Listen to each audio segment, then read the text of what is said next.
रेहाना और रवि की शादी के वक्त रवि के पास कुछ नहीं था। रेहाना, तुमने मुझसे शादी करके एहसान किया है। मुझसे ज्यादा तो तुम कमाती हो। अरे तो क्या हुआ, एक दिन आएगा रवि कि तुम खूब पैसा कमाओगे। मुझे तुम पर पूरा विश्वास है। रवि और रेहाना खुद को स्टैंड करने के लिए पूरी मेहनत करते। रेहाना, मैं नौकरी नहीं करना चाहता हूँ। तो कोई बात नहीं, मैं नौकरी करके घर चलाती हूँ, तुम बिजनेस सेट करने की कोशिश करो।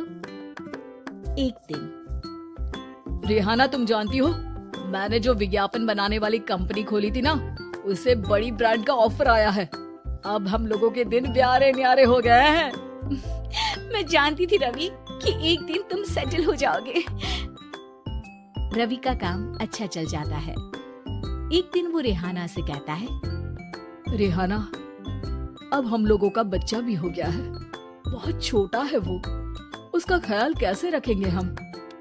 ऐसे क्या, मैं गांव से माँ को लेकर आ जाती हूँ। नौकरी से हाफ डे ले लिया करूंगी। अभी तो वो छोटा है, स्कूल जाने तक मैं मैनेज कर लूंगी।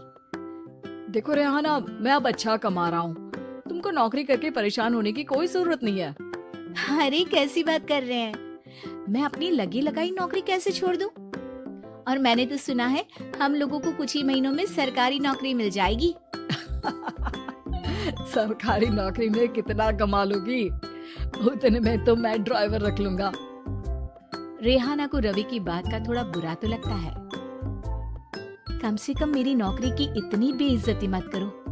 भूल गए, इसी नौकरी के बदौलत तुमने अपना बिजनेस खड़ा किया है। अरे वो तो मैं किसी के भरोसे भी कर लेता। देखो, अपने बच्चे को संभालो, घर का काम करो। अब बाहर जाती तुम अच्छी नहीं लगती हो। रेहाना रवि के कहने पर नौकरी तो छोड़ देती है, लेकिन अब बड़े से घर में उसकी कीमत किसी नौकर से कम नहीं होती। एक दिन रवि का दोस्त आता है। भाभी, हम लोग तो आपको तब से जानते हैं जब से आप लोग शादी होकर इस शहर में आए थे। आपकी बदौलत ही सारा बिजनेस खड़ा हुआ है। ये किस्मत तो आप ही की है भाभी। हाँ हाँ भाई, हमारी मेहनत तो कुछ है ही नहीं। अरे होगी, लेकिन भाभी की किस्मत के आगे कुछ नहीं। दोस्त वहां से चला जाता है, लेकिन रवि का गुस्सा 7वें आसमान में होता है। देखा कैसे बोल रहा था? अरे बिल्कुल अच्छा आदमी नहीं है ये। कैसी बात कर रहे हैं आप? प्रशांत भैया तो बहुत अच्छे इंसान है रवि।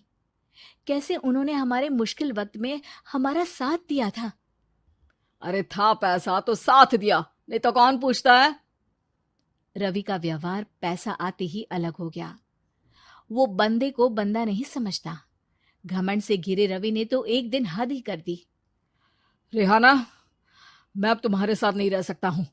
क्या क्या बकवास कर रहे हो रवि? क्या कहना चाहते हो? और क्यों नहीं रह सकते तुम मेरे साथ? देखो, मुझे कोई और पसंद है और उसने साथ रहने पर बस यही शर्त रखी है कि मुझे तुम्हें तलाक देना होगा। रेहाना, जो कि एक स्वावलंबी महिला थी, उसने बिना देर किए रवि को कह दिया, कोई इश्यू नहीं, मुझे पैकिंग में 4 दिन का वक्त लगेगा, लेकिन तब तक मैं तुम्हारे साथ नहीं रहूंगी। 4 दिन के लिए तुम कहीं और शिफ्ट हो जाओ, मैं घर से निकलूंगी तो बता दूंगी। रवि घर छोड़कर चला जाता है। रेहाना को दुख होता है, वो रोती है, लेकिन व्यवहार से स्ट्रांग रेहाना को पति के वापस आने का और उसे सबक सिखाने का पूरा भरोसा था। फिर एक दिन, अरे शुशिका, कब शादी करोगे तुम मुझसे?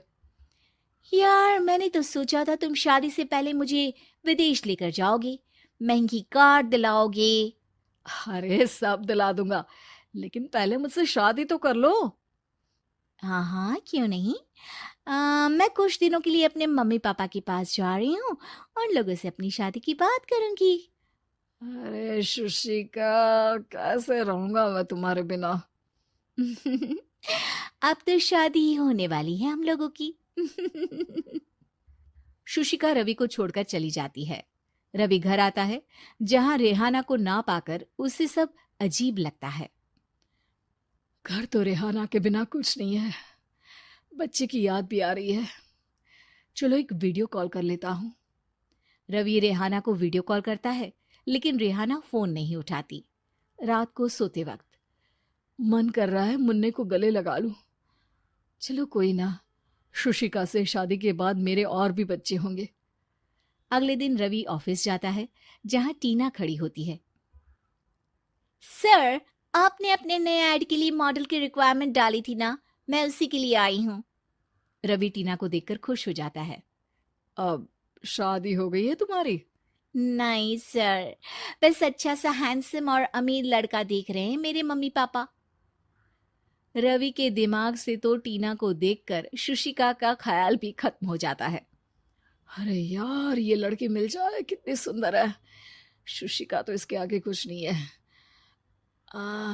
अब क्या तुम्हें ऐसा नहीं लगता कि मुझसे मिलकर तुम्हारी ये खोज खत्म हो गई है? आप तो 2 बच्चों की पापा लग रहे हैं। अरे नहीं नहीं, मेरी शादी तो हुई थी, लेकिन बीवी को किसी और से प्यार था, मुझे छोड़कर चली गई। खैर, टीना की दोस्ती रवि से हो जाती है, लेकिन 1 महीने बाद शुशिका रवि के पास वापस आती है। मेरे मम्मी पापा तुमसे मिलना चाहते हैं, लेकिन उन लोगों को ये मत बताना कि तुम पहले से शादीशुदा हो, और हाँ, शादी से पहले अपनी सारी प्रॉपर्टी तुमको मेरे नाम करनी होगी। अरे पागल, अब मैं तुमसे शादी ही नहीं करना चाहता। भला ऐसी लालची औरत से कौन शादी करेगा? तभी वहां टीना आ जाती है। रवि, ये पागल सी औरत कौन है? देखो, तुमने ही कह दिया ना पागल, तो पागल ही है। पता नहीं कौन है, कह रही है शादी कर लो, लेकिन शादी से पहले अपनी सारी प्रॉपर्टी मेरे नाम कर दो। बोल तो सही रही है। वैसे तुम जानती हो, मेरी एक सहेली है, उसके पति ने उसे पैसा आते ही छोड़ दिया, जबकि उसको खड़ा करने वाली ही मेरी सहेली थी। और मुझे भी भरोसा नहीं है। अगर मैं भी तुमसे शादी करूंगी तो तभी जब तुम मेरे नाम अपनी सारी प्रॉपर्टी कर दोगे। अरे हाँ हाँ, क्यों नहीं, बिल्कुल कर दूंगा। रवि और टीना की शादी की तारीख तय हो जाती है। वो अपनी सारी प्रॉपर्टी के कागज लेकर शादी वाली जगह पर पहुंचता है, लेकिन वहां टीना आती नहीं। रवि टीना को मैसेज करता है। कहाँ हो?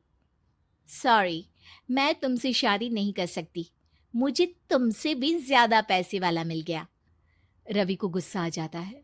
वो गुस्से से सारा डेकोरेशन तोड़ रहा होता है कि वहां रेहाना आ जाती है। सर, क्या हो गया? क्या डेकोरेशन पसंद नहीं आई आपको? अ, तुम यहाँ क्या कर रही हो? मैं यहाँ की डेकोरेटर हूँ। क्या आपको पसंद नहीं आई यहाँ की सजावट? रवि दौड़कर रेहाना के गले लग जाता है। मुझे माफ कर दो रेहाना। रवि रेहाना के गले लग जाता है और रेहाना टीना को थैंक्स का मैसेज करती है।